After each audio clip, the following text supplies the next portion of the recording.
आप जो भी बना रहे हैं, चाहे वो स्टोरी है, चाहे कंटेंट है, चाहे फिल्म है, चाहे कुछ भी है, वो मेजरेबल है कि नहीं है। अगर वो मेजरेबल नहीं है आज की तारीख में, तो वो वेस्ट ऑफ मनी है। ब्रांड और मार्केटिंग के अंदर टोटली डिफरेंस क्या है? लोगों को लगता है कि लोगो जो होता है वो ब्रांड होता है, ऐसा कभी भी नहीं होता है। और जिनके पास इतना बजट नहीं है कि वो सेलिब्रिटीज़ को हायर करें, वो कैसे अट्रैक्ट करेंगे?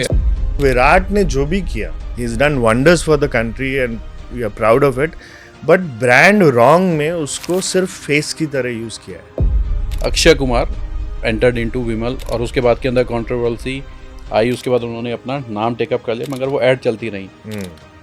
बीइंग मार्केटर, हम तीनों यहाँ मार्केटर बैठे हुए, आपको क्या लगता है वो भी एक मार्केटिंग प्लान था या रियलिस्टिक थी? आपका अपना वहाँ पे व्यू पॉइंट क्या रहा? आई थिंक मेरा तो ये था कि आप उन फाउंडर्स के लिए आपकी क्या एडवाइस है, अगर वो लॉन्गर विजन में ब्रांड को बड़ा करना चाहते हैं तो उनका क्या अप्रोच होना चाहिए? क्या ओनली सेल्स या परफॉर्मेंस मार्केटिंग से उनका काम चल जाएगा? AI थ्रेट है या उसको एज अ टूल ले रहे हो? मैंने अभी रिसेंटली आर्टिकल लिखा था, मेरे लिए AI मेरा इंटर्न है, मेरा असिस्टेंट है। परेश रावल की एक मूवी आई थी मेड इन चाइना, जिसके अंदर उन्होंने राजकुमार राव को कस्टमर की एक डेफिनेशन बनाई थी। कस्टमर सी है, उसे नहीं पता, उसे समझाना पड़ेगा। यहाँ पे बीइंग एन मार्केटर, आप क्या बोलेंगे उस डेफिनेशन को, सही या गलत, या दोनों ही प्रोस्पेक्ट से अगर आपको वो बताना हो यहाँ पे कि हाँ यार ये तो गलत है, कस्टमर इज किंग, या अगर वाकई कस्टमर सी है, तो दोनों ही केस में आप क्या बताओगे? ये मतलब ऐसा हो गया, आप किराना शॉप पे जाके आप बोल रहे हैं भैया एक ये दे दीजिए, भैया एक वो दे दीजिए भैया। सो that is not a strategic marketing at all. CX में सब कुछ मेजरेबल है, मुझे ऐसा लगता है। BPO का रिसोर्स एक टाइम पे एक पर्सन से बात कर सकता है। वो जो आपका सिस्टम है, एक टाइम पे कम से कम 25 पर्सन से एट द सेम टाइम पे वो कम्युनिकेट कर सकता है without any challenges, without much. तो मुझे लगता है कि जो लोअर लेवल का रिसोर्स है उसके लिए थ्रेट है, अपर लेवल का रिसोर्स उसको बहुत वेल वे में मैनेज कर लेगा। तो वहाँ पे आपका क्या टेक है? आज का कंज्यूमर बहुत स्मार्ट है और उसको मालूम है कि मुझे क्या प्रोडक्ट खरीदना है, मुझे कितना पैसा खर्च करना है, कौन सच बोल रहा है, कौन झूठ बोल रहा है। आप पत्थर फेंक के मारोगे, या तो वो IT वाले को लगेगा या क्रिएटिव वाले को लगेगा, इसके अलावा किसी को लगेगा भी नहीं। AI के सिनेरियो में जैसे देखा जाता है कि लेट्स सपोज मेरा एक ब्रेन है जो मार्केटिंग में बहुत अच्छा चलता है और मेरे कुछ बहुत लेजेंडरी कैंपेन्स हैं। मैंने वो सारा अपने जितने भी कैंपेन्स हैं वो सारे AI मॉडल को फीड कर दिए और उससे ज़्यादा इनपुट दे दिए, उसको बुक्स दे दिए हैं, उसको थीसिस दे दिए हैं पढ़ने के लिए, जितना दुनिया भर का डेटा और नॉलेज है वो दे दिया और बोला है कि आप इसी की तरह सोचो और इससे बेटर सोचो। आपको पता ही वो तो ट्रेंड मॉडल है, तो वो उसी तरीके से सोच पाएगा। उस सिनेरियो में क्या होगा? क्या इस पर्टिकुलर इंडिविजुअल के लिए वो थ्रेट है?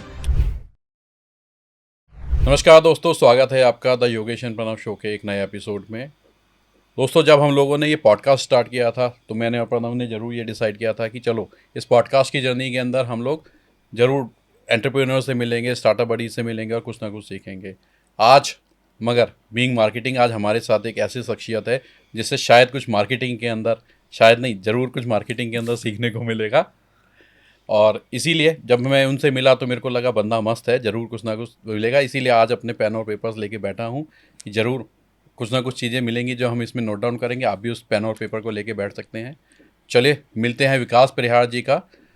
ऑलमोस्ट 20 साल का एक्सपीरियंस है सर का और समझते हैं उनकी जर्नी उन्हीं के हाथों। विकास जी, अपनी जर्नी के बारे में थोड़ा स्टार्ट बताइए, किस तरीके की आपकी जर्नी रही, how you entered into this marketing world. Okay, first of all thank you for inviting. So journey बहुत सिंपल थी, बहुत ही नॉर्मल परिवार से हूँ। पापा आर्मी में थे तो माहौल बहुत स्ट्रिक्ट था, तो वो चाहते थे कि मैं डॉक्टर इंजीनियर बनूं, और जो आई थिंक मेरी कैपेबिलिटी से बाहर था। तो फिर उस टाइम टेक्नोलॉजी का बूम था 2000 में, तो मैंने टेक्नोलॉजी पढ़ना चालू किया। ग्रेजुएशन पोस्ट ग्रेजुएशन दोनों टेक्नोलॉजी में किया, और वहाँ एक बहुत अच्छे मेंटोर मिले जिन्होंने मुझे कहा कि आपकी पर्सनालिटी बहुत सूट करती है मार्केटिंग के लिए, तो why don't you get into marketing. वहाँ से I started preparing for CAT, और वो सब तैयारी करी, एंट्रेंस एग्ज़ाम दिए, सिम्बायोसिस एंड ऑल, ऐसे करके I got into my MBA। और वहाँ से मार्केटिंग की जर्नी चालू हुई, और वहाँ जाके मैंने रियलाइज़ भी किया कि मतलब मेरे अंदर एक नेचुरल नैक है चीज़ों को स्ट्रैटेजाइज करने का, चीज़ों को क्रिएट करने का, या फिर चीज़ों को एक डिफरेंट पर्सपेक्टिव से देखने का। और वहाँ फिर मुझे समझ में आया कि ब्रांड और मार्केटिंग ही ऐसा स्पेस है जहाँ मैं अपना करियर बना सकता हूँ, क्योंकि टेक्नोलॉजी का बैकग्राउंड तो मेरा ऑलरेडी था, विच रियली हेल्प मी आगे जाके मेरे करियर में. That's how it started.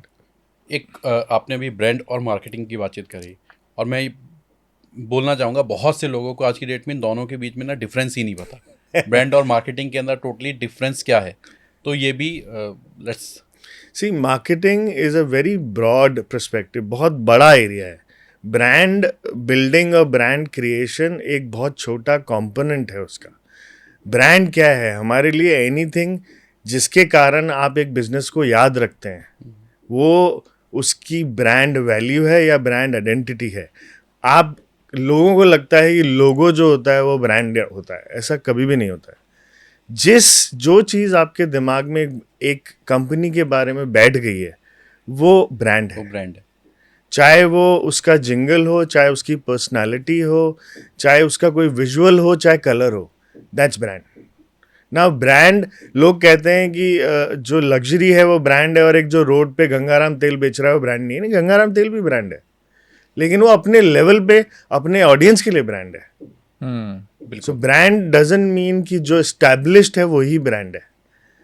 Marketing जो है, मार्केटिंग एक बहुत बड़ा होलिस्टिक एनवायरनमेंट है, या आप कह लो बिजनेस का बहुत बड़ा फंक्शन है, जहाँ पर it starts from the very beginning, जहाँ पर आप आइडेंटिफाई करते हैं कि एक्चुअली कंज्यूमर की नीड क्या है, राइट, और उसको आप डिलीवर करते हैं प्रोडक्ट बना के. जब सेल्स हो जाता है, that whole spectrum is marketing. उसके बीच में जितना भी है वो सब मार्केटिंग है. राइट. जब आप ब्रांड की बात कर रहे थे तो आपने एक जिंगल टर्म यूज़ किया. हाँ जी. आज से करीब 10-15 साल पहले की अगर हम बात करें, बहुत सारे ऐसे कैंपेन आते थे. एशियन पेंट्स की बात करें, पिडीलाइट की बात करें, राइट. आपके पोर्टफोलियो में भी वो कंपनी, जो कंपनी बेसिकली रही है इन सब के पीछे में.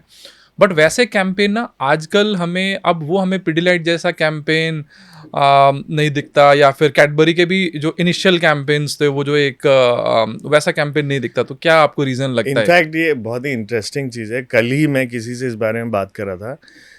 आज के 20 साल पहले, 15 साल पहले भी अगर ले लें तो लेजेंडरी कैंपेन्स थे जिनका रिकॉल बहुत वैल्यू हाई था. आप एक टिन टिन टिन सुन के आपको लग जाता था कि ब्रिटानिया है, राइट. आपको हमारा बजाज आज भी याद है. वॉशिंग पाउडर निरमा हम खुद ही. So, वही जो ब्रांड की बातचीत थी ना, वो भी उसके अंदर ये चीज़ है. मैं कह रहा हूँ अगर पार्ले जी के बिस्किट की अगर आप येलो लाइन ड्रॉ कर दोगे ना, एवरीवन कैन रिकॉग्नाइज वो ब्रांड उसका रिकॉल है. नाउ समय के साथ क्या हुआ है और पहले क्यों होता था और अभी क्यों नहीं होता, उसका एक बहुत बड़ा रीज़न भी है. इनफैक्ट हाँ, ये एक इंटरव्यू में मैंने किसी से पूछा था कि आप बताएं कि पिछले 1-2 साल में कौन सा एक बहुत अच्छा कैंपेन है जो आपको याद है. किसी को कुछ याद ही नहीं. इवन आप भी सोचने की कोशिश करेंगे तो याद ही नहीं आएगा. जबकि आज की डेट में अगर हम बात करें सेलिब्रिटी वो रखे हैं, इवन सब बड़े नोन सेलिब्रिटी, अगर आप पुराने कैंपेन जितने भी देखेंगे सारे या तो न्यू कमर थे या उनका पहला एड शूट था. बट जो क्लैरिटी आई, जो एक लोगों ने उसको परसीव किया उस ब्रांड को, वैसा इसलिए क्योंकि पहले का जो एडवर्टाइजिंग था वो प्योरली इमोशनल ड्रिवन होता था. आप अगर अपनी लेजेंडरी एडवर्टाइजिंग देखें अपन पुरानी, तो सब इमोशनल हुक पे होती थी. अभी क्या हो गया है विद द टाइम, जैसे जैसे मीडिया बढ़ गया है, जैसे जैसे कंज्यूमर स्मार्ट हो गया है, पहली बात तो उसका अटेंशन स्पैन बहुत कम हो गया है. एवरेज अटेंशन स्पैन आज किसी भी कंज्यूमर का 7 सेकंड से ऊपर नहीं है. ठीक है. दूसरी चीज़, अभी बड़े कैंपेन्स इसलिए नहीं किए जाते क्योंकि बड़े कैंपेन्स कहीं गुम जाते हैं. क्योंकि पहले अगर आप देखेंगे तो साल में कुल मिला के 10 बड़े ऐड बनते थे. राइट. आज हज़ारों की लेवल पे एड्स बनते हैं, कोई कुछ याद नहीं रख सकता. आज कंज्यूमर क्या याद रखता है कि मेरे लिए इस एड का क्या कनेक्शन है. तो जो ब्रांड एडवर्टाइजिंग है वो प्योरली कैंपेन ओरिएंटेशन से धीरे धीरे पर्सनलाइज एडवर्टाइजिंग पे मूव हो गई है. तो इसलिए आप देखेंगे शॉर्ट फॉर्म कंटेंट बहुत बढ़ गया है इंस्टेड ऑफ बिगर फिल्म्स.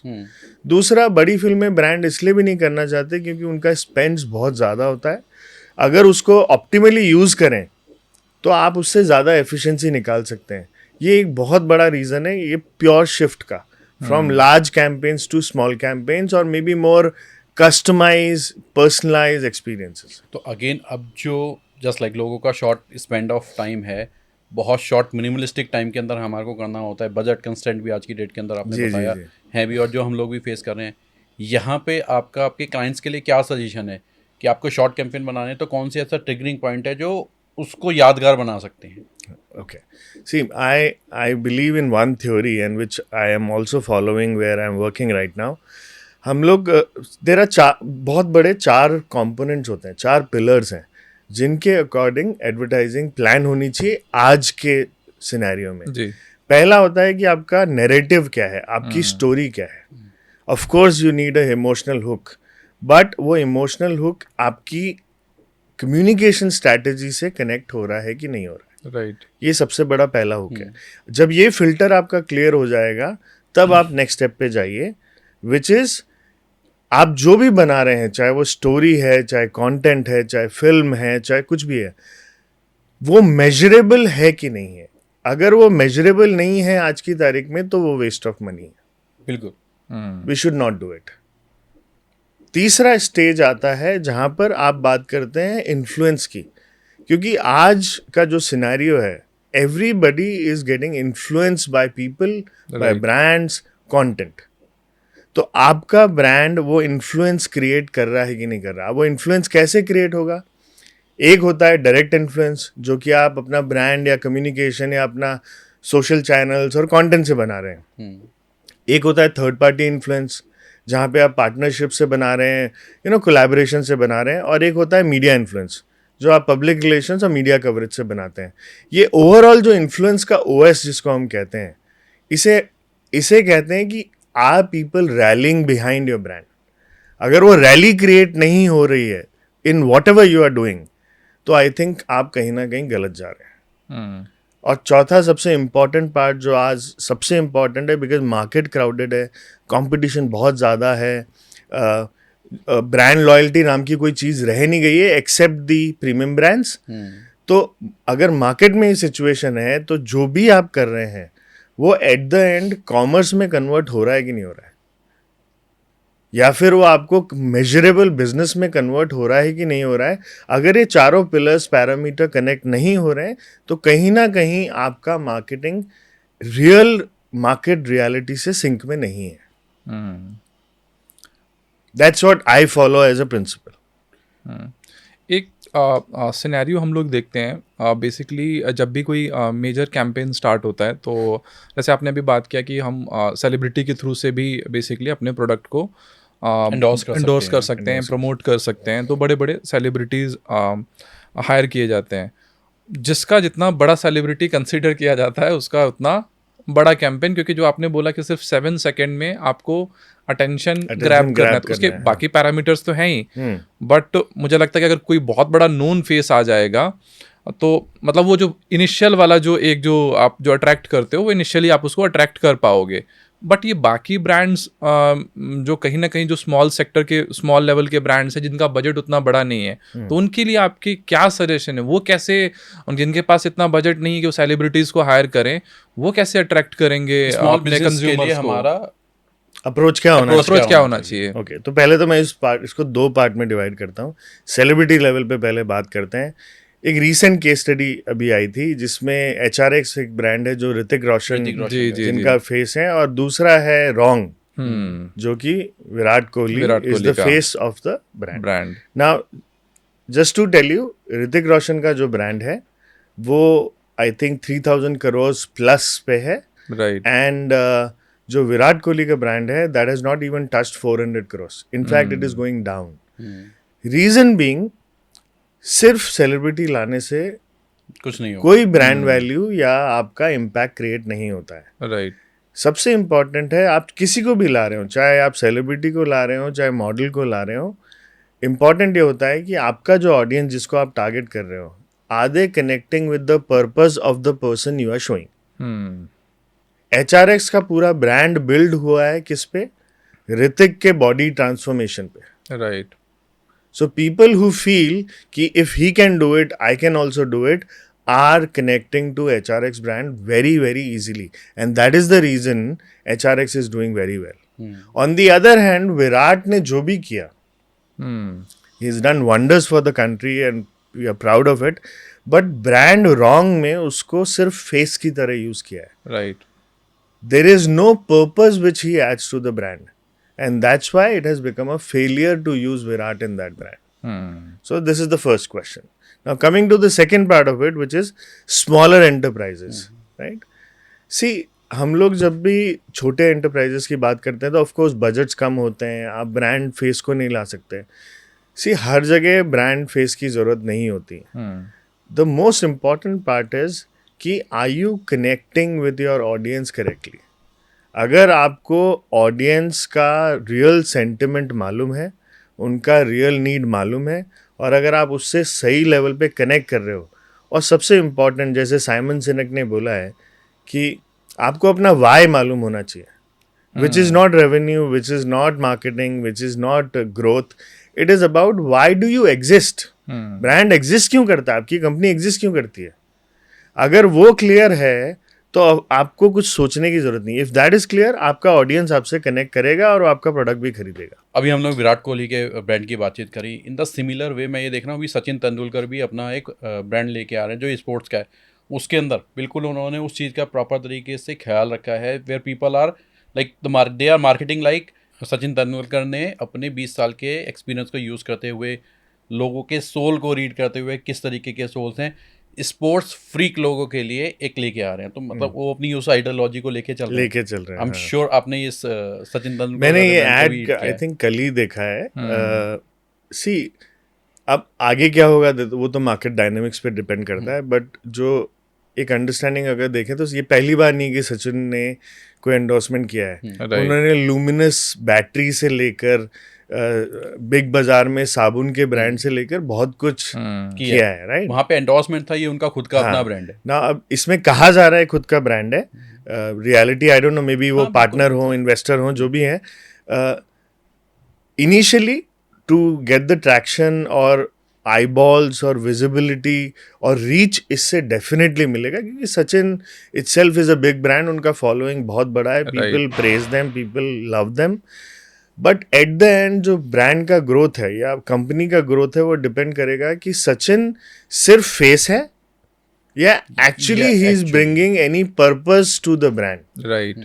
अगर वो अपनी स्टोरी को बिल्ड करेंगे इसमें कि how emotionally I have gone through stuff, और maybe how I have struggled and I have become what I am, and by using this brand you can connect to me on that level, then maybe brand can grow. Right. But अगर सिर्फ चेहरा लगाना है add में, तो I am not very sure कि brand कैसा करेगा, बिकॉज एट द एंड फिर वो प्रोडक्ट क्वालिटी पे आ जाएगा. जैसे कि हम लोग एक सिनेरियो मार्केट में देख रहे हैं अभी कि बहुत सारे जो एंटरप्रेन्योर्स हैं वो खुद आके अपने ब्रांड का प्रमोशन कर रहे हैं in the form of anything. जैसे निखिल कामत है तो वो अपना पॉडकास्ट चैनल रन करते हैं. ऐसे बहुत सारे लोग हैं. शार्क टैंक के जजेस भी हैं, वो भी अपने प्रोडक्ट को खुद ही प्रमोट कर रहे हैं. इसको आप कैसे देखते हैं? क्या ये पर्सनल ब्रांड को आगे ले जाने की प्रैक्टिस है, या फिर एक ट्रस्ट क्रिएट करने के लिए ये प्रैक्टिस किया जाता है मार्केट में? इसका एग्जैक्ट रीज़न क्या है? ओके, सी, उसके दो ऑब्जेक्टिव्स होते हैं. दूसरा, एक तो क्या है, इतना ज़्यादा इंफॉर्मेशन और कंटेंट ओवरफ्लो है कि जो भी कंज्यूमर है उसको ऑथेंटिसिटी देखनी है. राइट. क्योंकि आज के कंज्यूमर को साफ पता लग जाता है कि अगर ये आदमी विमल का ऐड कर रहा है तो ये नहीं खा रहा है, सिर्फ ऐड के लिए इसने पैसे लिए हैं और ये कर रहा है. कंज्यूमर बेवकूफ़ नहीं है, यू नो. तो कहीं ना कहीं उन्हें जेन्युइन कम्युनिकेशन या जेन्युइननेस चाहिए ब्रांड में. और हमेशा क्या होता है, जितने भी बड़े ब्रांड्स पहले थे उनमें ह्यूमन एस्पेक्ट मिसिंग था in the personality of the brand. आज जो भी ये स्टार्टअप इकोसिस्टम है या जो भी फाउंडर्स हैं, when they come on to you know the communication side of the business, तो they give a personality to the brand. उनकी पर्सनालिटी ब्रांड में रिफ्लेक्ट करती है. तो कहीं ना कहीं कंज्यूमर बहुत इजीली कनेक्ट करता है, which is a very very good thing. दूसरा, because of the market dynamics, आप देखिए अब वो जो पहले होता था ना कि परफेक्ट आउटपुट कंटेंट जाना चाहिए, वो टाइम चला गया है. It's a time of test and trial, agile methodology. आप मार्केट में फ्लोट करते जाइए, गलत हुआ तो कंज्यूमर रिजेक्ट करेगा, बट आप रिफाइन करके दूसरा डालिए. गो टू मार्केट फास्ट होना चाहिए, instead of you waiting for 2 months to produce a film. Right. वो रिक्वायर्ड ही नहीं है, क्योंकि आज कंज्यूमर देखना चाहता है कि आप कितना जल्दी आप उसको रीच कर रहे हो, क्योंकि अगर आप 2 दिन भी उससे बात नहीं कर रहे हो ना, वो आपका ब्रांड को भूल जाएगा। बिल्कुल सही है। इसलिए ये इट इज़ वर्किंग। इसके अंदर एक और मेथड है, मैं यहाँ पे 2 वे मेथोलॉजीज की बातचीत करना चाहूँगा मार्केटिंग की। एक चीज़ है जो कंपनी ब्रांड फेस लेके काम कर रही हैं, जो अपना सेल्फ ब्रांड की तरह काम कर रही हैं, वो मेरे को लगता है लॉन्गर रन के अंदर अगर आपने वहाँ से वो ब्रांड फेस हटाया हाँ। तो कंपनी गिर जाएगी। डिपेंडेंसी बहुत ज़्यादा हो जाती है। तो है। यहाँ पे 2 मेथड जरूर हमारे डिस्कशन करने का। अगर आप एक सिंगल फेस कंपनी बन के काम कर रहे हो तो आपके लिए प्लस और माइनस फैक्टर दोनों है, बिल्कुल ऐसे। जैसे HRX की जब हम बात कर रहे थे, HRX by Hrithik Roshan, if you remove Hrithik Roshan out of it, HRX is nothing. और सिमिलरली एक विमल वाली अगर मैं बातचीत करूँ, आपने विमल का नाम लिया, विमल के अंदर एक कंट्रोवर्सी आई थी जहाँ पे अक्षय कुमार एंटर्ड इनटू विमल, और उसके बाद के अंदर कंट्रोवर्सी आई, उसके बाद उन्होंने अपना नाम टेकअप कर लिया, मगर वो ऐड चलती रही। बीइंग मार्केटर, हम तीनों ही यहाँ मार्केटर बैठे हुए, आपको क्या लगता है वो भी एक मार्केटिंग प्लान था या रियलिस्टिक थी? आपका अपना वहाँ पे व्यू पॉइंट क्या रहा? आई थिंक मेरा तो ये था कि it was a wrong call by the अक्षय's मैनेजर। उन्होंने सोचा नहीं था कि इसका कैसे पर्कुलेट करेगा। और जैसा आपने कहा कि है ना, कल को आपने एक ब्रांड फेस लिया है, कल को अगर उस पर्सनालिटी के साथ कोई नेगेटिव PR होता है तो वो इनडायरेक्टली आपके ब्रांड पे भी आता है। तो कहीं ना कहीं इट्स अ पॉजिटिव नेगेटिव दोनों है। आप पॉजिटिव भी कैरी करोगे उस ब्रांड फेस का, और नेगेटिव भी कैरी करना पड़ेगा आपको। नहीं, जैसा आपने कहा कि जो उसके ब्रांड मैनेजर का कॉल था या उसके जो उसका था उसका एक नेगेटिव था, बट ये थॉट प्रोसेस तो बीइंग मार्केटर, मेरे को ये लगता है आज अगर कोई स्टार्टिंग एज बच्चा भी है या स्टार्टिंग के अंदर कोई मार्केटर है जो अर्ली एज के अंदर जो इनएक्सपीरियंस है, उसको भी ये तो प्लस माइनस फैक्टर पता है कि अगर मैं यहाँ पे एंडोर्स करूँगा तो ये रिवर्स इफेक्ट आएगा। ये तो हम श्योर पहले से पता था। सर देखिए, इसमें है ना कहीं ना कहीं ह्यूमन एरर तो ये है कि maybe the money was too bigger than the repercussion they evaluated. उन्होंने सोचा नहीं था इतना बड़ा PR फियास्को हो जाएगा, और मे बी दे थॉट कि ये मतलब निकल जाएगा, बट कंज्यूमर जैसा कि आज बहुत स्मार्ट है, और आज जो इम्पैक्ट आता है वो सेकंड्स में आता है। एक ट्वीट वायरल हुआ और आपकी वो इट बिकम्स अ क्राइसिस। तो आई थिंक वो इवेलुएटेड नहीं था, they tried to manage it, and that's why at the end इनको छोड़ना पड़ा। और ऐसे बहुत सारे एग्जांपल और भी देखने के लिए मिले हैं कि सेलिब्रिटीज़ किसी शो में जाते हैं, दे से कि मैं ये मीठा है, मैं शुगर कंज्यूम नहीं करते।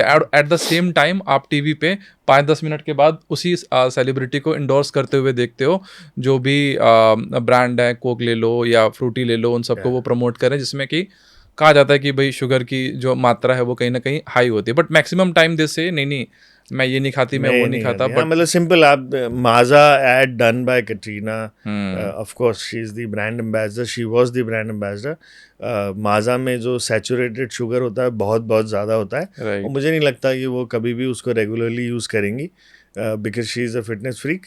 बट एट द एंड वही होता है कि आप आईबॉल्स और विजिबिलिटी के लिए ब्रांड एंडोर्समेंट कराते हैं, ताकि लोगों को लगे, क्योंकि क्या है, ब्रांड अगर FMCG है तो अपील मास है, और मासेस में हम बात कर रहे हैं सेगमेंट B से नीचे वाले लोग, जो कि स्मॉलर टाउन्स, रूरल विलेजेस में देसी, अच्छा ये ब्रांड फेस है, this product must be good. So वो एक एंगल होता है जहाँ पे मास एक्सेप्टेशन की ज़रूरत होती है, वहाँ सेलिब्रिटीज़ काम करते हैं। हम जैसे मे बी जो इंटेलिजेंट कंज्यूमर्स हैं या जिनको मालूम है कि ये नहीं हो रहा है, we will not do it. But उनके लिए ये है कि कहते हैं ना, fortune lies at the bottom of the pyramid. तो फॉर्च्यून तो वहाँ है FMCG का, फॉर्च्यून हम नहीं है। हम नहीं पियेंगे कोको कोला तो किसी को कोई फर्क नहीं पड़ रहा। उनको चाहिए कि हर कॉलेज का बच्चा, हर स्कूल का बच्चा गाँव में पीना चाहिए, तो वो वहाँ से अचीव हो जाता है। तो अगर ऐसी कोई न्यूज़ आती है या ऐसा कोई स्टेटमेंट किसी भी बड़े सेलिब्रिटी से आता है किसी प्रोडक्ट को लेके, तो क्या एज ए ब्रांड आपको लगता है कि ब्रांड को ये बहुत बड़ा एक सेटबैक हो सकता है ब्रांड के लिए? क्योंकि अगर आप एट द सेम टाइम उस चीज़ को प्रमोट कर रहे हैं और एक कैंपेन चलाए जा रहे हैं उसी चीज़ को लेके कि आपके सेलिब्रिटी आपको रॉन्ग प्रोडक्ट कंज्यूम करने के लिए मोटिवेट कर रहे हैं। एक्चुअली क्या है कि हमारे जो अभी तक कॉन्ट्रैक्ट्स बनते हैं सेलिब्रिटीज़ के साथ, वो बहुत ही लूजली बॉन्डेड होते हैं, और उसमें लार्ज कंट्रोल सेलिब्रिटीज़ का होता है। जबकि होना चाहिए कंपनी का कंट्रोल, वो होता नहीं है। मैं आपको सिंपल एग्जांपल का बताता हूँ। मैं हमारे एक क्लाइंट है जिनके साथ मैं काम कर रहा हूँ, I will not name it, they are using Ajay Devgan and हम लोग जब भी फिल्म बनता है या वो लोग फिल्म टीवीसी या कमर्शियल बनता है, आप मानोगे नहीं 3 दिन मैंडेटरी है कि वो सारा कंटेंट अजय की टीम के पास जाएगा और वो पूरा एडिट होगा, फेस टचिंग होगी, उसके बिना वो पब्लिश हो ही नहीं सकता। Okay. So the control of celebrity is much higher than the brand, which I think will change with the time, because now धीरे धीरे these small time influencers and everybody is becoming more visible into the media. तो धीरे धीरे कहीं ना कहीं वो impact आएगा। But larger celebrities जितना भी काम होता है, they control the narrative, they control how they will work, and उनकी conditions बहुत strict होती हैं। तो ब्रांड को फॉलो करना पड़ता है उनको। तो वहाँ ब्रांड कहीं ना कहीं मात खा जाता है। अच्छा, हमारे जो व्यूअर्स हैं, हमारी इस पॉडकास्ट के जो व्यूअर्स हैं, बहुत सारे एंटरप्रेन्योर्स हैं जो इसको देख रहे हैं, स्टार्टअप ओनर्स हैं वो देख रहे हैं। अगर किसी को अपना मार्केटिंग स्टार्ट कराना है या कुछ कराना है, तो see how they come up, we have a product, मेरे पास ये प्रोडक्ट रेडी है, अब इसकी मेरे को सेल अचीव करनी है, मेरे को इसको मार्केट करना है। What is your go to strategy, step by step, जो आप उसको बताओगे पहले दिन के ऊपर? ठीक है, आपने अपना प्रोडक्ट तो रेडी कर लिया, अब आपके लिए गो टू स्ट्रैटेजी मार्केट के अंदर क्या होनी चाहिए? सो देखिए, स्टार्टअप्स अगर मैं बात करूं, और स्टार्टअप स्पेसिफिकली मैं I will cover only till series A, क्योंकि सीरीज ए के बाद तो वैसे भी वीसीज डिसाइड करते हैं कि होना क्या है। तो सीरीज ए तक या सीरीज ए से पहले अगर आप बहुत ही अर्ली स्टेज में हैं, तो first of all you should be very clear कि आपका जो बिजनेस है उसका पर्पस क्या है। आप उसको डाइल्यूट नहीं करें, ना आज ना कल ना 5 साल बाद ना 20 साल बाद, वो पर्पस इंटैक्ट रहना चाहिए। और जो top layer of brand communication है, ठीक है, वो तो चेंज हो सकती है at the time scenarios, but जो कोर डीएनए होता है ब्रांड का, वो आपको पहले से आइडेंटिफाइड होना चाहिए और क्लियर होना चाहिए कि ये मेरा ब्रांड डीएनए है और ये मेरा पर्पस है, इसी पे मैं स्टिक करूँगा। पहली चीज़। Now coming to go to market में आपको सबसे पहले क्या प्रूव करना होता है? स्टार्टअप्स में आपको प्रूव करना होता है प्रोडक्ट मार्केट फिट। अगर प्रोडक्ट मार्केट फिट आपको करना है तो सबसे पहले आपका फोकस होना चाहिए, while you are building the product, आप उसी टाइम पे आपके पास 5 से 10 क्लाइंट लाइंड अप होने चाहिए। तो जो आप कहते हैं ना मार्केटिंग में प्रोडक्ट बनेगा फिर स्टार्ट करूंगा, वैसा होता नहीं है। आप अपनी सेल्स की जो टेबल या इंडेक्स होती है आप पहले से रेडी रखें, ताकि द मोमेंट आपका MVP या अल्फा या बीटा रेडी है, आपको वो 5 क्लाइंट रेडी हैं to prove your POC, your market fit, so that revenue starts flowing in and you have better trust in the investors to say that कि yes आप revenue कर रहे हैं, we know, and that is a proven model of the business. Now coming to the larger marketing side of the startups, startups अभी क्या करते हैं, वो प्राइमली फोकस करते हैं कि sales, which is good, but at the end क्या करते हैं, वो सिर्फ बोलते हैं कि हम जो मीडिया चलाएंगे या पेड मीडिया चलाएंगे, वो सारा उसका रिटर्नेबल मेजरेबल आउटपुट होना चाहिए, चाहे तो बिजनेस लीड हो, चाहे आप उसमें रजिस्ट्रेशन करवा दो, जैसे एड्यूटेक वाले बोलते हैं कि आप स्कूल के बच्चों को एनरोल करा दो, राइट?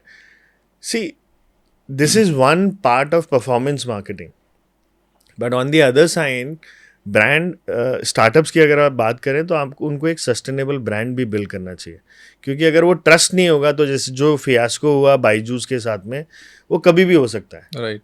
तो आपको कहीं ना कहीं अपना ब्रांड बिल्डिंग तो पैरेलली करना ही चाहिए, क्योंकि इसी हमने बचपन से पढ़ा है, और जो मास्टर्स और फादर्स ऑफ एडवर्टाइजिंग और communication and David Ogilvys and Kotlers and everybody, सब ने यही कहा है कि मार्केटिंग के 2 पार्ट हैं, you push your brand, you pull the people from the market. आप पुश तो कर रहे हैं लेकिन पुल हो ही नहीं रहा है, क्योंकि जो पुश है इट्स लाइक अ प्लग, आपने टीवी का प्लग लगा रखा है, जैसे ही प्लग हटाया आपका ब्रांड वैनिश हो जाएगा। तो पैरेलली अगर आपने उस ब्रांड को ऑर्गेनिकली बिल्ड नहीं किया तो वो सस्टेनेबल नहीं है स्टार्टअप्स के लिए। सो आई वुड सजेस्ट आप पैरेलली ब्रांड को बिल्ड करते रहिए मार्केट में, एंड ट्रस्ट वहाँ से बिल्ड करिए। परफॉर्मेंस ठीक है वो चलने दीजिए, क्योंकि वो तो अपन को शुरू में स्टार्टअप्स के लिए रेवेन्यू तो चाहिए ही चाहिए। राइट। आपने अभी मेंशन किया कि ब्रांड को सस्टेनेबल मोड में कहीं ना कहीं जाना चाहिए, एक लॉन्गर एक सेगमेंट की तरफ देखना चाहिए। मेजरली जो ब्रांड ओनर्स आते हैं वो कहते हैं बस मेरा परफॉर्मेंस मार्केटिंग कैंपेन रन कर दो, बाकी एरियाज़ पे उतना डिस्कशन ही नहीं करते। जैसे हम लोग बात करते हैं कि ऑर्गेनिक चैनल्स हो गया, कोई बात कर रहा है एसईओ की, कोई बात कर रहा है सोशल मीडिया कैंपेन्स की। तो उनके लिए आप उन फाउंडर्स के लिए आपकी क्या एडवाइस है? अगर वो लॉन्गर विजन में ब्रांड को बड़ा करना चाहते हैं तो उनका क्या अप्रोच होना चाहिए? क्या ओनली सेल्स या परफॉर्मेंस मार्केटिंग से उनका काम चल जाएगा? सबसे पहला तो मतलब ऑनेस्ट फीडबैक, ये उनकी गलती नहीं है। मार्केट में जो सर्विसेज प्रोवाइड करने वाले लोग हैं वो educate उन्होंने नहीं कर ही पा रहे। पूरे मार्केट को खराब कर रखा है। राइट। क्योंकि देखिए, आज जैसा आपने बोला कि आज के 10-15 साल पहले होलिस्टिक मार्केटिंग होती थी और ब्रांड को बिल्ड किया जाता था, राइट? अभी क्या हो गया है, पूरा एडवर्टाइजिंग सेक्टर अगर आप ले लें इंडियन, पीसेस में कट इट्स कमोडिटाइज्ड। बिल्कुल। Everything is sold like one single entity. ये मतलब ऐसा हो गया, आप किराना शॉप पे जाके आप बोल रहे हैं भैया एक ये दे दीजिए, भैया एक वो दे दीजिए भैया। सो that is not a strategic marketing at all, ठीक है? और कहीं ना कहीं वो बिकॉज ऑफ दैट पूरा मार्केट ही प्राइस सेंसिटिव हो गया है। और ब्रांड्स भी ये सोचते हैं कि मैं सबसे सस्ती सर्विस उठा के सबसे अच्छा आउटपुट निकाल लूँ, जो कि पॉसिबल नहीं है, राइट? तो इसमें मेरा सजेशन है, पहली बात तो मार्केटिंग को होलिस्टिकली देखें। आप परफॉर्मेंस मार्केटिंग को सेपरेट ना देखें। अगर परफॉर्मेंस मार्केटिंग सपोज क्या होता है, जैसे आपने परफॉर्मेंस मार्केटिंग चलाया, मैंने आपका 2 लाख लीड्स ला के दे दी, बट आपके प्रोडक्ट में ही दम नहीं है, प्रोडक्ट की जो अंडरस्टैंडिंग है वो मार्केट रियलिटी से कनेक्ट ही नहीं करती, it will backfire. So the whole, इसलिए तो कहते हैं CX जो होता है, कंज्यूमर एक्सपीरियंस जर्नी जिसकी हम बात करते हैं, वो मार्केटिंग से बहुत पहले स्टार्ट हो जाती है और मार्केटिंग के बहुत बाद तक रहती है।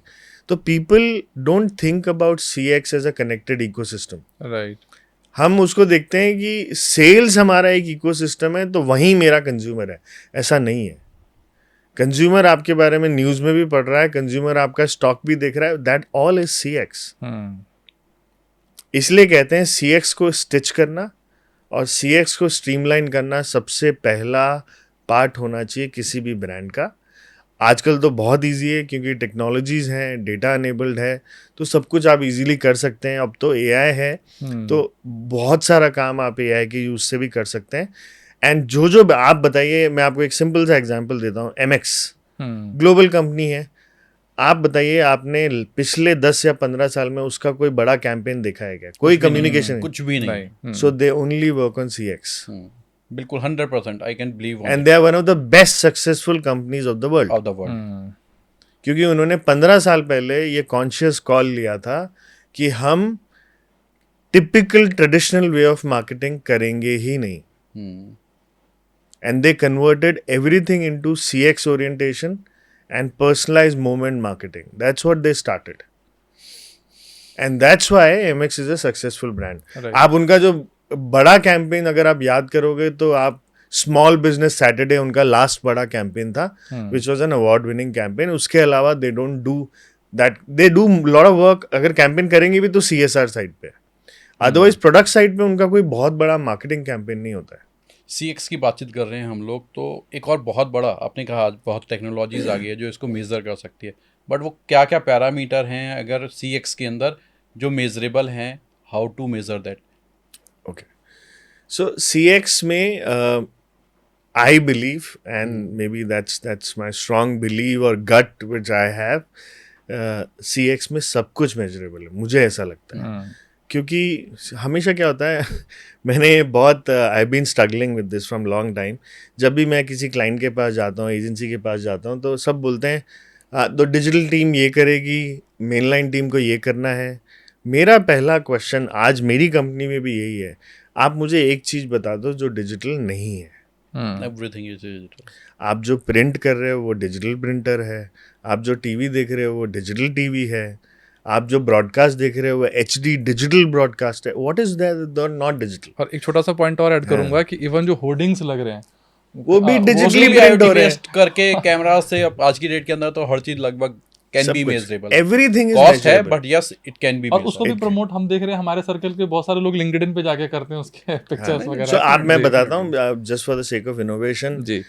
From last almost 5-6 years I am working with couple of companies जहाँ पर हम लोग एक पेटेंटेड टेक्नोलॉजी है मलेशियन कंपनी का, हम उनके साथ काम करते हैं जहाँ पे हम आउटडोर जितना भी है उसको प्रोग्रामेटिकली मेजरेबली हम उसको एग्जीक्यूट करते हैं। जैसे आप गूगल पे ऐड चलाते हैं, हम OH पे ऐड चलाते हैं। तो ऐसा कुछ भी नहीं। आप एक बार बताइए, आज टीवी पे क्या होता है, CTV है, कनेक्टेड टीवी है, राइट। लोगों को मालूम ही नहीं है कि सैमसंग का खुद का CTV प्रोग्रामेटिक प्लेटफॉर्म है। जितने भी सैमसंग टीवी लगे हुए हैं ऑल आर कनेक्टेड। आप चाहें जब आपके जाके उसके कंसोल पे जाके गूगल की तरह सैमसंग टीवी पे ऐड चला सकते हैं। OTT also provides the same thing. और तो और टेलीकॉम, हमको बहुत सारे लोग बोलते हैं कि लास्ट माइल कम्युनिकेशन करना है, but telecom is the least used media. हम टेलीकॉम क्यों यूज करते हैं? कॉलिंग, SMS के लिए। टेलीकॉम का प्रोग्रामेटिक प्लेटफॉर्म बहुत कम लोग समझते हैं कि वो यूटिलाइज हो सकता है। So unawareness is one big thing. और दूसरा एक ये सोचना कि नहीं ये मेजर नहीं हो सकता, पहला हिंड्रेंस तो वही है। और कहीं ना कहीं ये भी है कि ब्रांड आज की ज़्यादा सोचते हैं instead of thinking 10 years down the line कि हमारा total cost of marketing over the period of 5 years क्या होगा। अब जब आज की सोचेंगे तो आपको लगेगा यार ये कॉस्ट ऑफ मार्केटिंग, मुझे अगर CDP लगाना है या ऑटोमेशन लेयर लगाना है तो ये तो इन्वेस्टमेंट है। बट ये नहीं सोचते कि over a period of 5-7 years आपका cost of marketing will come down to half.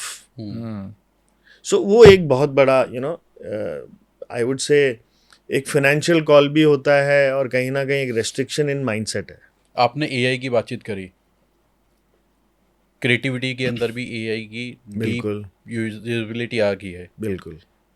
AI threat है या उसको एज अ टूल ले रहे हो? मैंने अभी रिसेंटली आर्टिकल लिखा था। सी मेरे लिए AI मेरा इंटर्न है, मेरा असिस्टेंट है।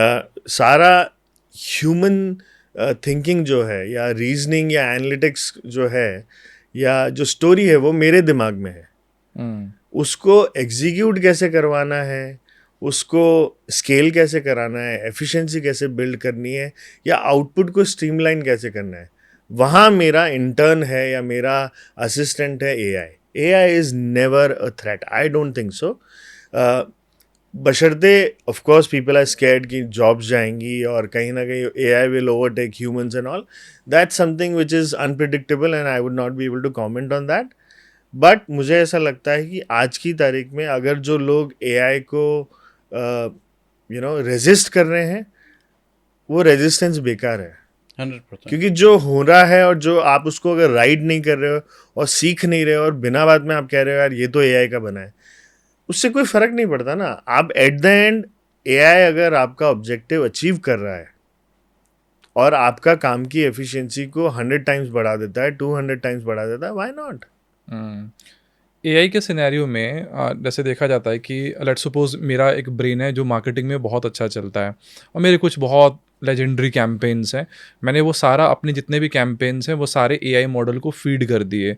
उसको मार्केटिंग जो सबसे बेस्ट बुक्स हैं और उस पर्टिकुलर प्रोडक्ट के अराउंड में या जितना भी कम्युनिकेशन चैनल है वो सब मैंने AI मॉडल को ट्रेंड कर दिया। वो उस मॉडल पे बहुत ही शार्प और इंटेलिजेंट एक तरीके से वो एक सिनेरियो क्रिएट हो गया। अब अगर मैं उसको प्रॉम्प्ट दे रहा हूँ, शार्प और इंटेलिजेंट प्रॉम्प्ट कि आप ये मेरा प्रोडक्ट है और इसके लिए अब आइडियाज़ और इनपुट निकालो। एट द सेम टाइम मेरे पास वैसा ही एक रिसोर्स है जो बहुत ही इंटेलिजेंट है, शार्प है और उसी लेवल का है। तो एज ए ऑनर और एज ए ब्रांड ऑनर मेरे लिए पिक किसको करना बेस्ट रहेगा? एक मॉडल जिसको मैंने बहुत शार्पली ट्रेंड किया है और शायद इसी जो मेरे पास सबसे बेस्ट रिसोर्स है उसी के लेवल पे मैंने उस मॉडल को ट्रेंड किया है और उससे ज़्यादा इनपुट दे दिए, उसको बुक्स दे दिए हैं, उसको थीसिस दे दिए हैं पढ़ने के लिए, जितना दुनिया भर का डेटा और नॉलेज है वो दे दिया और बोला है कि आप इसी की तरह सोचो और इससे बेटर सोचो। आपको पता ही वो तो ट्रेंड मॉडल है तो वो उसी तरीके से सोच पाएगा। उस सिनेरियो में क्या होगा? क्या इस पर्टिकुलर इंडिविजुअल के लिए वो थ्रेट है? नो। सो ये एक कॉम्प्लीमेंटिंग रोल है मेरे लिए। अगर मेरे पास दोनों चीज़ें हैं तो मैं दोनों यूज़ करूँगा but for different purpose. Right. See हम बहुत बात कर रहे हैं ए जनरेटिव एआई और जनरेटिव एआई, अभी भी एआई उस लेवल पे इवॉल्व नहीं है नहीं हुआ। जहाँ होना चाहिए, राइट?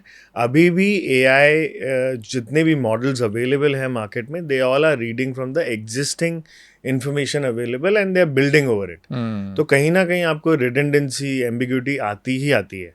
और एक लेवल के ऊपर जो इंजन्स अभी अवेलेबल हैं, वो एक लेवल के ऊपर आई वुड से थक जाते हैं, और वहाँ से वो एक रिडेंडेंट और अननेसेसरी डेटा फेंकने लगते हैं। Right. Now coming to your question, अगर मेरे पास दो सिमिलर कैपेबिलिटीज है तो I will use AI engine as my homework and Right. work which will give me the ready material, and I will use that person for Exactly. humanizing, strategizing, filtering, refining.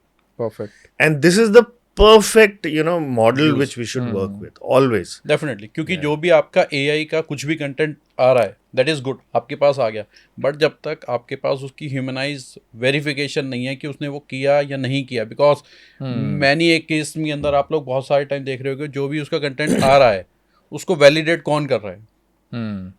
आज तो आप Human. उसके कोई ऊपर nobody. कर ही नहीं So सकते। अभी क्या हुआ है, अभी recently there is a new development which has happened in AI. So क्या होता है, AI के लिए हम कहते हैं कि यार AI को जज कौन करेगा, राइट। तो अभी AI में ही LLMs में now there are judges.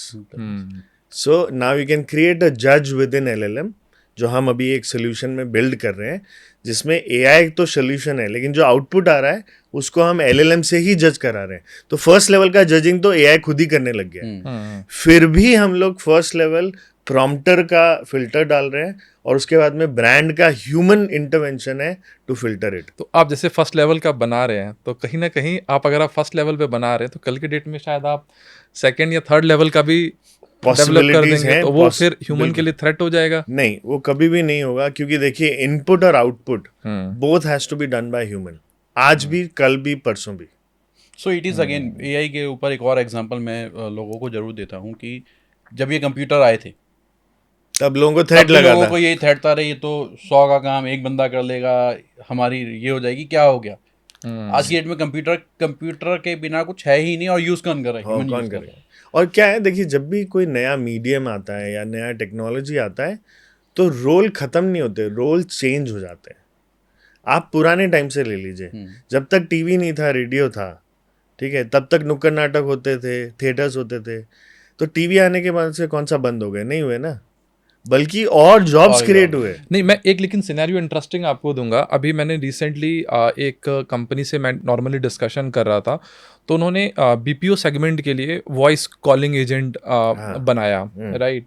वो इतना best voice calling human, CX मुझे लगा ही नहीं कि मैं किसी बीपीओ एग्जीक्यूटिव से बात कर रहा हूँ। तो मुझे तो लगा कि वो बीपीओ सेगमेंट की जो बहुत सारे जो एम्प्लॉय, और एट द सेम टाइम जैसे एक बीपीओ का रिसोर्स एक टाइम पे एक पर्सन से बात कर सकता है, वो जो आपका सिस्टम है एक टाइम पे कम से कम 25 पर्सन से एट द सेम टाइम पे वो कम्युनिकेट कर सकता है without any challenges, without much. तो मुझे लगता है कि जो लोअर लेवल का रिसोर्स है उसके लिए थ्रेट है, अपर लेवल का रिसोर्स उसको बहुत वेल वे में मैनेज कर लेगा। तो वहाँ पे आपका क्या टेक है? सी एंड इनफैक्ट ये हम लोग we are also trying to implement this. AI का सिंपल पर्पस जो मुझे लगता है, of course it makes everything faster. Right. So speed is the biggest part of AI. Second comes the output is, आप आज जैसे आज आपको कोई क्रिएटिव बनाना है, आपने एक डिजाइनर को दिया, Yes, yes. वो पूरा दिन लगा देगा। आपने AI में डाला, वो आप उसमें इनपुट डालो ये और वो आपको 50 आउटपुट निकाल के दे देगा, आप सेलेक्ट कर लो जो करना है। See, speed becomes the biggest part. Second is accuracy. How much accurate the AI is. And third is the integration into the systems. Right? Now coming to the resources, जो junior resource है या senior resource है, वो impact दोनों को ही करेगा, क्योंकि evolve तो दोनों को ही होना पड़ेगा। आज अगर एक जूनियर रिसोर्स जो बैठ के कॉलिंग कर रहा था, वो रोल अगर AI के पास आ गया है, तो उस आदमी का रोल क्या है? उस आदमी का रोल है maybe the analysis of that call. So see, we have to understand AI is simplifying your work so that you can do something better. But वो better क्या है, वो अभी इतना define नहीं है, वो धीरे धीरे इवॉल्व होगा एंड सबके रोल्स भी इवॉल्व हो जाएंगे। आज जो काम मैं आज स्ट्रैटेजी बनाता था, आज मेरा 70% रिसर्च AI के थ्रू हो जाता है, राइट। राइट। डेटा कलेक्शन जो आज मैं किसी लड़के को लगा के 50 सर्वे करा के करता था, वो मेरा अब 1 घंटे का काम है। तो मेरी तो एफिशिएंसी बढ़ गई। बिल्कुल। अब मुझे उस डेटा को कैसे यूज करना है, दैट्स माय जॉब।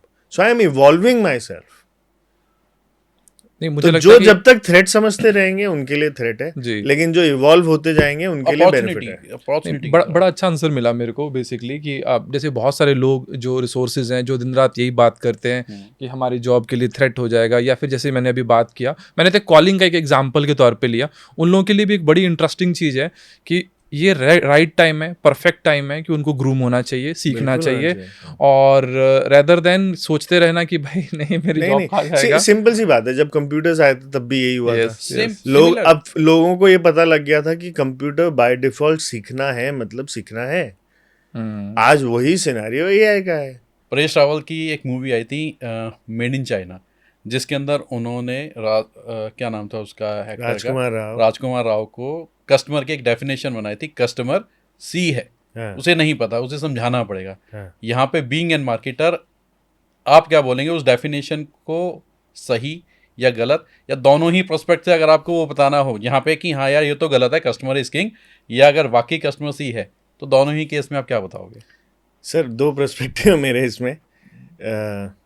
अगर मैं एडवर्टाइजिंग पर्सपेक्टिव से लूँ, इंडस्ट्री पर्सपेक्टिव से, तो कस्टमर को हम सी बनाते हैं, क्योंकि our job is to package whatever is there in a manner which attracts a consumer, और वो उसको खरीद ले। तो वो एक पर्सपेक्टिव है। दूसरा, अगर हम उसको ये समझ के चलेंगे वो सी है, तो आप बहुत बड़ी गलती कर रहे हैं। आज का कंज्यूमर बहुत स्मार्ट है और उसको मालूम है कि मुझे क्या प्रोडक्ट खरीदना है, मुझे कितना पैसा खर्च करना है, कौन सच बोल रहा है, कौन झूठ बोल रहा है।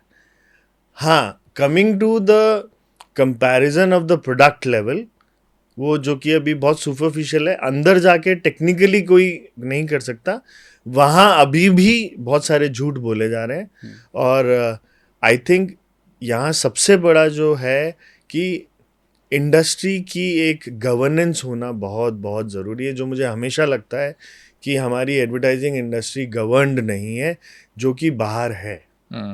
आप मानेंगे नहीं, जब मैं बाहर, I was in African market, her creative वहाँ की एडवर्टाइजिंग काउंसिल को जाता था, अप्रूवल आता था और उसके बाद में मार्केट जाता था। You can't send any creative on air without the approval. तो वो गवर्नेंस होना बहुत ज़रूरी है। आप कंज्यूमर को ब्रांड्स अपफ्रंट झूठ बोल रहे हैं, ये एक्सेप्टेबल होना ही नहीं चाहिए। राइट। आपने एशिया पैसिफिक और मिडल ईस्ट दोनों जगह के ऊपर एक अच्छा एक्सपीरियंस वर्किंग लिया है। हाँ। इंडिया मार्केट को किस तरीके से देख रहे हैं, क्योंकि now you are back to India और इंडिया की कई सारी अपॉर्चुनिटीज़ को देख रहे हो। How is Indian market? See, Indian market is huge, demand is very, very high, but is unorganized. And that's where there are no standard SOPs, there are no standard practices, and और governance इसीलिए नहीं बन पा रही है। और जब तक वो नहीं रहेगी, मार्केट में मैल प्रैक्टिस होना ही होना है। और that is the main reason कि आपके पास, आप देखिए पिछले 5 साल में अगर आप सारे कम्युनिकेशन देखें उठा के, ढंग का काम हार्डली 2% आया है। बाकी सब रबिश काम निकल के आ रहा है इंडस्ट्री में। तो ये तो इंडस्ट्री को खुद को सोचना चाहिए कि हम किस तरफ जा रहे हैं। एक और सिनेरियो है कि मार्केट में कहा जाता है कि Indian market is very low paying market. मतलब मैं जिन सेगमेंट के लोगों से मिलता हूँ वो मैक्सिमम लोग US UK के लिए काम करते हैं या आउटसाइड काम करना प्रेफर करते हैं। वो जब मुझसे पूछते हैं कि why you are working in Indian market, तो मेरे अपने बहुत सारे पॉइंटर्स होते हैं। मैं आपसे जानना चाहता हूँ कि आपको क्या लगता है? सिंपल लॉजिक है, डिमांड एंड सप्लाई। सबको मालूम है, ब्रांड्स को मालूम है कि आज मैं एक ब्रीफ फ्लोट करूंगा, 50 एजेंसी खड़ी हो जाएंगी। इसलिए लो पेइंग मार्केट है। टैलेंट की कमी नहीं है ना इंडिया में। आप पत्थर फेंक के मारोगे, या तो वो IT वाले को लगेगा या क्रिएटिव वाले को लगेगा, इसके अलावा किसी को लगेगा भी नहीं। So that is the problem. अगर जहाँ इतना ज़्यादा सप्लाई ऑफ होगा टैलेंट, तो ऑफ कोर्स कॉस्ट कटिंग तो होना ही है। And that's where I have been talking about it in my discussions, that आप एडवर्टाइजिंग को एज ए कमोडिटी बेचना बंद कर दीजिए। आज biggest of the agencies, if I talk about WPPs and all the companies, their margins is like minuscule. 7, 8, 10, 15% से ऊपर कोई भी कंपनी प्रॉफिट कर ही नहीं रही है. It's not sustainable. They are there in the market because India market is a volume game. That's the whole story of India market. बाहर क्या है, बाहर टैलेंट कम है, इसलिए you command on the pricing. Agencies are commanding the pricing. बाहर अभी भी इतना कमोडिटाइज नहीं हुआ है मार्केट. जैसा सोचा था उसी तरीके का ये पॉडकास्ट रहा, क्योंकि टाइम कंस्टेंट है. बातें जब मार्केटर करने के बैठते हैं तो हम घंटों बातचीत कर सकते हैं, घंटों केस स्टडीज़ को डिस्कशन कर सकते हैं, बट इस पॉडकास्ट के अंदर काफ़ी कुछ है. बीइंग स्टार्टअप अगर आप हैं तो इसके अंदर देखेंगे तो आपको ब्रांड बिल्डिंग किस तरीके से करनी है, एडवर्टाइजमेंट क्या है, क्या ऐसे की पॉइंट्स हैं जो आपको ध्यान रखने चाहिए when you are entering into this marketing world.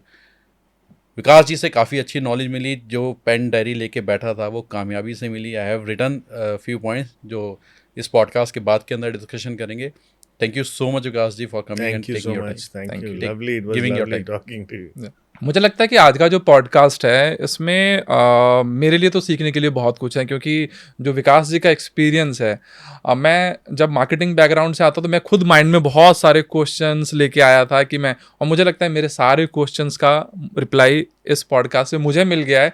तो आप लोग अगर इस पॉडकास्ट को सुन रहे हैं तो मुझे लगता है कि डेफिनेटली आपके बहुत सारे क्वेश्चंस तो जरूर रेज हुए होंगे, क्योंकि टॉपिक्स ऐसे इंटरेस्टिंग हैं. और शायद हम लोगों का भी बिल्कुल यहाँ से एंड करने का मन नहीं हो रहा है, क्योंकि क्वेश्चंस का सिलसिला एक पे एक बनता ही जाएगा. वो प्राइसिंग का मार्केट हो, बीइंग ए जूनियर, मैं अगर अपने एक सीनियर से पूछ रहा हूँ तो बहुत सारे क्वेश्चंस निकल के आते हैं, बहुत कुछ जानना चाहता हूँ. अपने जितने भी आपके पॉइंटर्स हैं इस टॉपिक से रिलेटेड अपने क्वेश्चंस बॉक्स में ज़रूर डालिए, ज़रूर पूछिए. कोशिश करेंगे मैं विकास जी से खुद पर्सनली पूछ के आप उन सारे क्वेश्चंस का रिप्लाई आपको करूँगा, डिटेल में करूँगा, और आपको बहुत कुछ सीखने को मिलेगा अगर इस पॉडकास्ट को आप पूरा विदाउट अनकट किए हुए देखते हैं. So thank you so much sir. Thank you so much, sir. Thank you. Thank you.